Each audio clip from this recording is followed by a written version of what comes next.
Assalamualaikum warahmatullahi wabarakatuh. Perkenalkan, saya Jana Arifin dari Program Studi Pendidikan Sejarah Universitas PGRI Palembang.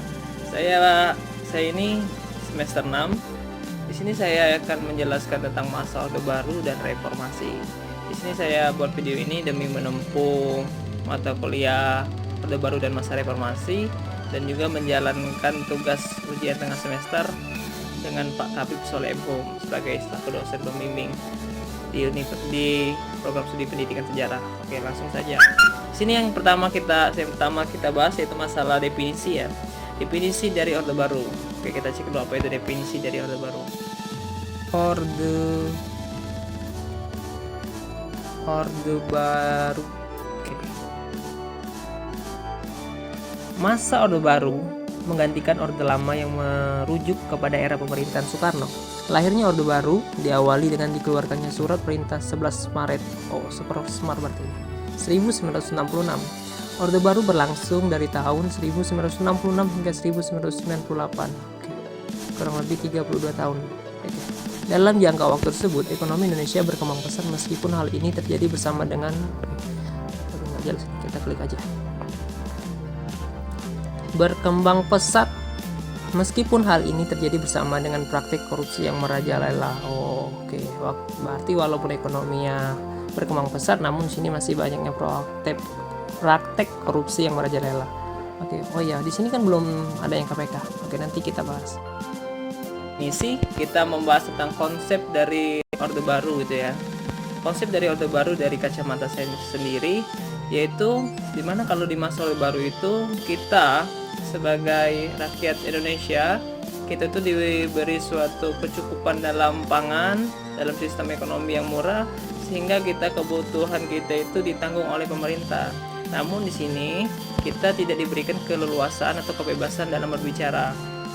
Itu konsep dari Orde Baru. Dia lebih mementingkan menjaga kelangsungan hidup masyarakat, namun tidak memperbolehkan, tidak memberikan suatu kebebasan dalam berpendapat dan bicara luas masalah pemerintahan dan politikan di Indonesia. Kalau seperti contohnya untuk di saat ini, contoh masa seperti zaman Orde Baru itu seperti di masanya Kim Jong Un yang sekarang yang ada di Korea Utara, di mana di sana itu kebutuhan masyarakatnya dipenuhi oleh negara, namun masyarakat tidak diperbolehkan dalam mengkritik ataupun membicarakan masalah politik dan pemerintahan di negara tersebut, sehingga segala suatu aspek aspirasi masyarakat di sana itu dibungkam. Namun baiknya kebutuhan perutnya masyarakat itu dipenuhi oleh negara. Itu ada segi positif dan negatifnya. Kalau saya pribadi sih sebenarnya bagus-bagus saja sih, karena so far sih kebutuhan perut kita terpenuhi walaupun kita tidak diberi kebebasan untuk berpendapat. Oke, ini balik lagi ke kalian sebagai audien, lebih enakan mana gitu kan. Lanjut tentang kebijakan apa saja yang terjadi pada masa Orde Baru, baik di segi politik, ekonomi, ketatanegaraannya maupun dari segi agamanya. Oke, kita bahas yang pertama tentang segi perpolitikan. Di perpolitikan Orde Baru ada suatu sedikit kecurangan dari presidennya Soeharto, di mana pada masa Orde Baru masih adanya Dwi Fungsi Abri, di mana Dwi Fungsi Abri itu suatu strategi gitu Soeharto dalam pertahanan kekuasaannya yang bahkan sampai 32 tahun.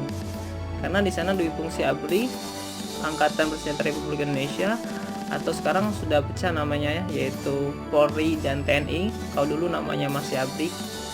Dulu diperbolehkan dalam memilih presiden, sehingga yang notabene Soeharto adalah mantan Kostrat, yaitu Angkatan Bersenjata TNI pada masa itu, notabene orang yang ABRI pasti akan memilih Presiden Soeharto selanjutnya.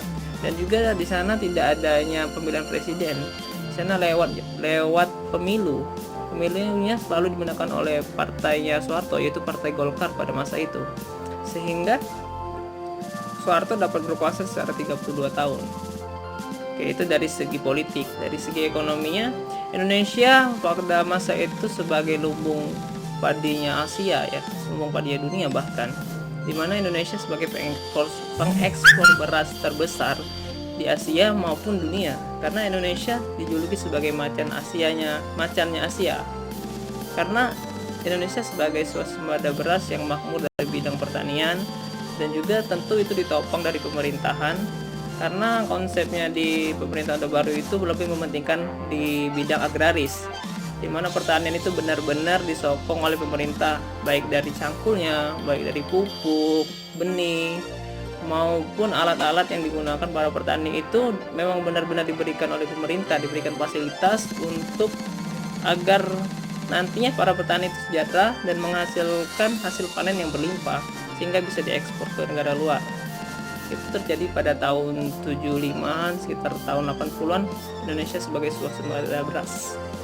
Di bidang ketatanegaraan negara, di sini sedikit ada suatu kecurangan ya, sepertinya sedikit agak miss di pemerintahan, karena sedikit janggal ya, karena baik dari menteri-menterinya, baik dari anggota-anggota kabinet yang ada pada pemerintahannya Soeharto pada masa Orde Baru itu rata-rata masih keluarga dari Soeharto sendiri.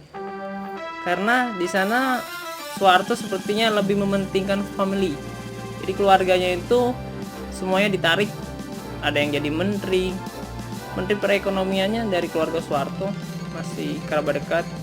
Dia mengambil dari sahabat saudaranya sendiri, kebanyakan seperti suatu dinasti ya pada masa itu, sehingga ketatanegaranya itu benar-benar dihuni oleh keluarga-keluarga cendekiawan yang sekarang masih tetap eksis ya, agak keluarga cendekiawan semenjak sepeninggalan Soeharto. Oke, di bidang agama pada masa Orde Baru, Indonesia pada masa Orde Baru hanya memiliki 4 agama, yaitu Islam, Katolik, Kristen Protestan, dan juga Hindu dan Buddha. 5 salah. Oke, 5 ya, sorry. Oke, di Orde Baru berarti belum adanya Konghucu diakui sebagai agama resmi Indonesia. Belum. Konghucu baru diresmikan pada masanya Gus Dur sebagai presiden. Jadi di masa Orde Baru itu agamanya tidak ada agama Konghucu yang dianut oleh rata-rata etnis Cina yang ada di Indonesia. Sehingga masa Orde Baru ini lebih mementingkan pribumi, benar-benar pribumi. Jadi masyarakat pendatang, orang-orang pendatang Indonesia benar-benar tidak diberikan suatu kebebasan, tidak diberikan suatu wadah dalam bidang agamanya, karena untuk Konghucu tidak diakui sebagai suatu agama yang resmi di Indonesia, sehingga orang-orang Chinese itu tidak bisa eksis pada masa Orde Baru. Sehingga baru sekarang setelah reformasi inilah orang-orang Cina mulai eksis dan berkembang di kehidupan masyarakat di Indonesia. Yaitu membahas tentang pelanggaran HAM dan juga kebebasan berpendapat pada masa Orde Baru. Di sini kebebasan HAM memang benar-benar dibungkam gitu ya. Dan juga kebebasan pendapat kita dibatasi, di mana kita tidak diberikan suatu kebebasan dalam berpendapat. Di sini kita tidak menerapkan yang namanya seperti revolusi Prancis, yaitu freedom gitu ya. Tidak diberinya kebebasan. Pelanggaran HAM banyak terjadi di bidang kriminal, di mana pada masa itu tidak adanya sistem praduga tak bersalah. Jadi kalau seandainya ada orang yang dicurigai melakukan kriminal atau kejahatan, maka akan ditembak di tempat. Pada masa itu ceritanya, ini cerita orang, banyak jenazah atau mayat yang bergelimpangan di pinggir jalan, bekas-bekas penembakan oleh yang namanya dulu Petrus. Itu biasa disebut dengan penembak misterius. Jadi orang-orang dicurigai yang melakukan kejahatan, melakukan suatu pemberontakan terhadap pemerintah, maka akan langsung dieksekusi tanpa adanya proses hukum yang berjalan seperti sekarang ini. Sebenarnya itu dari segi positifnya bagus sih adanya seperti itu, karena di pada masa itu jujur saja Indonesia sebagai negara termasuk negara yang aman, karena tingkat kriminalnya cukup rendah. Karena orang kalau untuk melakukan suatu kejahatan atau melakukan suatu kriminal itu harus pikir-pikir 2 kali dulu, karena konsekuensinya yaitu kematian. Beda halnya dengan sekarang, bahwa karena adanya pelanggaran hukum, orang yang sudah jelas-jelas bersalah kita tidak bisa menghakimi sendiri, karena dilindungi oleh HAM, adanya hak asasi manusia, adanya sistem praduga tak bersalah. Sebelum diputuskan di pengadilan, kita tidak boleh mengejudge seseorang itu melakukan kesalahan.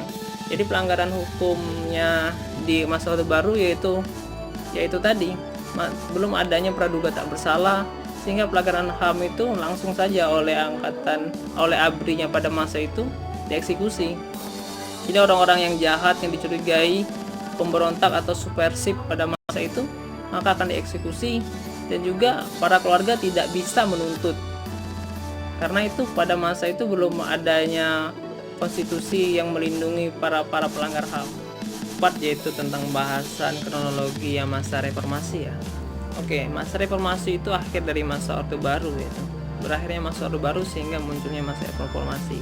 Oke, masa reformasi itu terjadi karena pada masa itu adanya krisis moneter yang melanda Asia, bukan hanya saja Indonesia tapi Asia ya, seperti ada Thailand, Jepang, Singapura, Filipina yang mengalami krisis pada tahun 1997, sehingga keadaan ekonomi di Indonesia itu sangat moneter sekali. Jadi krisis moneter sekali di Indonesia di bidang ekonominya.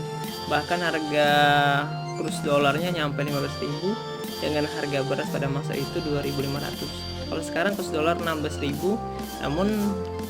namun harga beras sekitar 12.000 sekarang. Jadi range-nya itu jaraknya hanya selisih 4.000. Kalau dulu sangat tinggi ya, harga 2.500, kurs dolarnya 15.000, berarti 12.500 ya selisihnya. Jadi sangat gimana gitu pada masa itu, sangat benar-benar krisis untuk mencukupi kebutuhan ekonomi pada masanya akhir-akhir Orde Baru dan awal reformasi.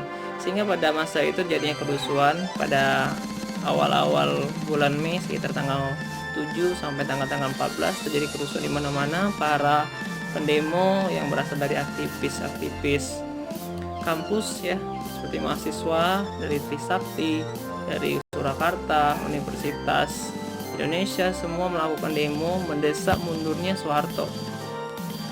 Sehingga pada masa itu benar-benar terjadi krisis karena banyak faktor ya, faktor eksternalnya emang ada krisis di Asia, dari faktor internal juga banyaknya para pentinggi-pentinggi elit pemerintahan pada masa Soeharto yang menimbun kekayaan ya, yang melakukan KKN, korupsi dan nepotisme, sehingga korupsi pada masa itu benar-benar merajalela oleh kaum elit politik pada masa itu, sehingga terjadi kontrasnya ekonomi atau kesenjangan sosial yang merajalela pada masa itu, dan juga adanya kemuakan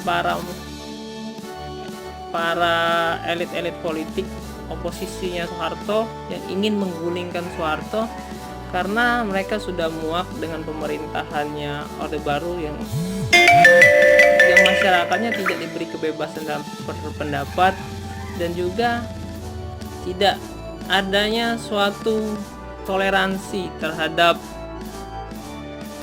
masyarakat, seperti yang saya sebelum jelaskan tadi, adanya tindakan kriminal yang langsung dieksekusi tanpa adanya praduga tak bersalah.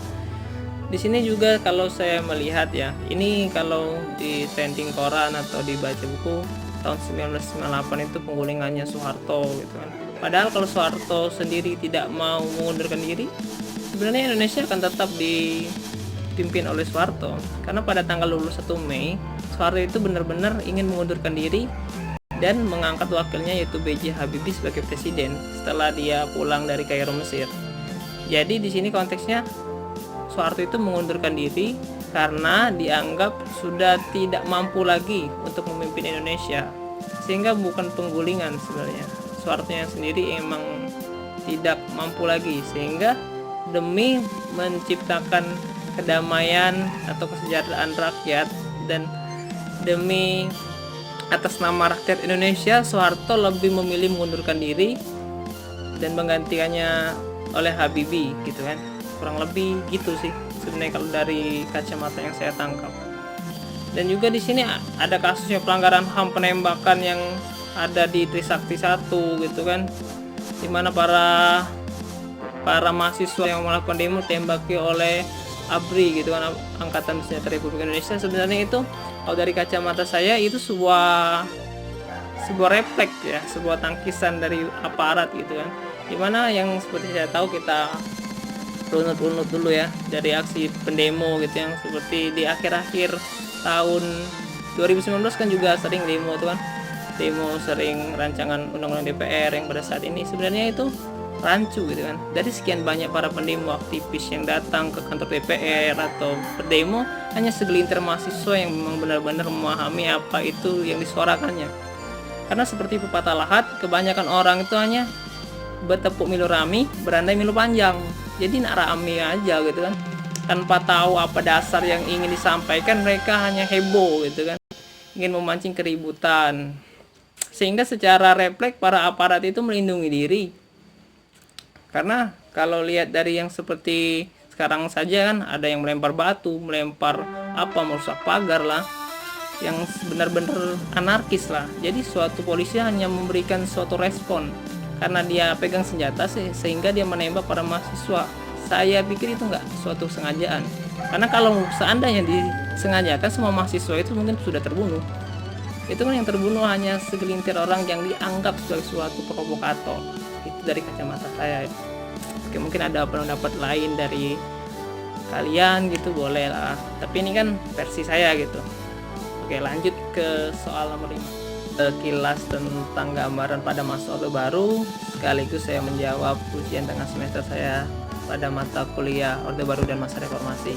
Itu sebenarnya di UTS itu saya itu ada 5 soal, tapi yang saya jawab itu cuma 4 karena pada soal nomor 4 itu sudah mencakup untuk jawaban nomor 5.